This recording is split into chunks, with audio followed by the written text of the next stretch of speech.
Now, the new HONOR X80i is official with a 6500 nits display and a huge battery. Launched in China, it might attract locals, but global release is uncertain.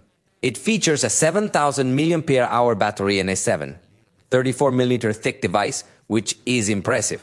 Thus, weighing 185 grams, it is neither heavy nor thick, it's quite thin, featuring a 6.6-inch AMOLED display with a resolution of 2600 by 1200 pixels. The refresh rate is 120%, and its peak brightness is 6500 nits, as I mentioned earlier, ensuring perfect visibility in any indoor lighting.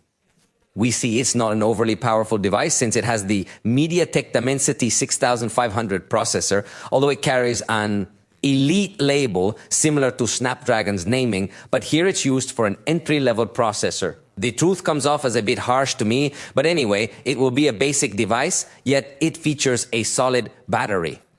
Additionally, it boasts a reinforced structure, which is a trend among many Chinese manufacturers claiming it has a 5-star certification against falls from up to 1.8 meters. The price in that area begins at 1,999 yuan, translating to roughly 5,400 Mexican pesos, which is approximately $290. Well, I must emphasize that the remaining specifications are indeed quite straightforward. This is because it's an entry-level device that aims to excel significantly in terms of screen and battery. Now, let me ask you, are you still amazed by cell phones that come with 7,000 and 8,000 mAh batteries, or do you believe this has become the new normal standard in the industry?